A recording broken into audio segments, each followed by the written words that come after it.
আসসালামু আলাইকুম প্রিয় দর্শক, জিম্বাবুয়ের বিপক্ষে বাংলাদেশের শেষ দুই ম্যাচের স্কোয়াড নিয়ে আপনি দুইটা প্রশ্ন করতেই পারেন। গাজী আশরাফ হোসেন লিপু প্রধান নির্বাচকের দায়িত্ব পাওয়ার পরে বেশ কিছু সাহসী সিদ্ধান্ত নিয়েছিলেন এবং সেটার জন্য তিনি প্রশংসাও কুড়িয়েছিলেন। তবে এই দুই ম্যাচের স্কোয়াড নিয়ে দুইটা প্রশ্ন আপনি করতেই পারেন। জিম্বাবুয়ের বিপক্ষে প্রথম তিন ম্যাচের স্কোয়াডে ডাকা হয়েছিল ডিপিএল এ দুর্দান্ত পারফর্ম করা পারভেজ হোসেন ইমন এবং আফিফ হুসাইনকে।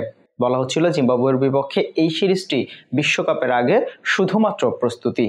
সেক্ষেত্রে প্রস্তুতি ম্যাচগুলোতে সাধারণত ব্রেঞ্চের শক্তি এবং দলের কম্বিনেশন খোঁজার চেষ্টা করা হয়, কিন্তু সেই প্রস্তুতি ম্যাচগুলোতেও কোনো ম্যাচে খেলার সুযোগ মেলেনি পারভেজ হোসেন ইমন এবং আফিফ হুসাইনের।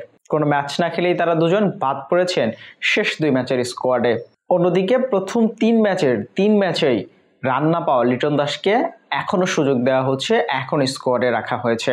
প্রথম তিন ম্যাচ থেকে 43 বলে তিনি করেছেন 36 রান।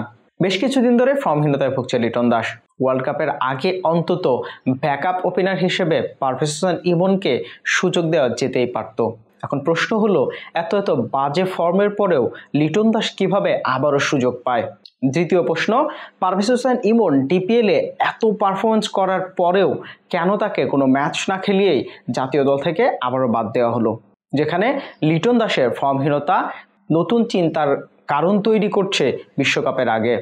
অবশ্য একটা স্কোয়াড তৈরির পেছনে শুধু নির্বাচক প্যানেলই নয়, সেখানে কল থাকে ক্যাপ্টেন এবং কোচেরও। হয়তো সেই কলে লিটন আবারও সুযোগ পেয়েছেন, কিন্তু কেন তাকে সুযোগ দেওয়া হলো আর কেনই বা পারভেজ হোসেন ইমনকে বাদ দেওয়া হলো, সেই প্রশ্নের উত্তর দিবে কে? প্রিয় দর্শক, এই বিষয়টাকে আপনি কিভাবে দেখছেন জানিয়ে দিতে পারেন কমেন্টস করে।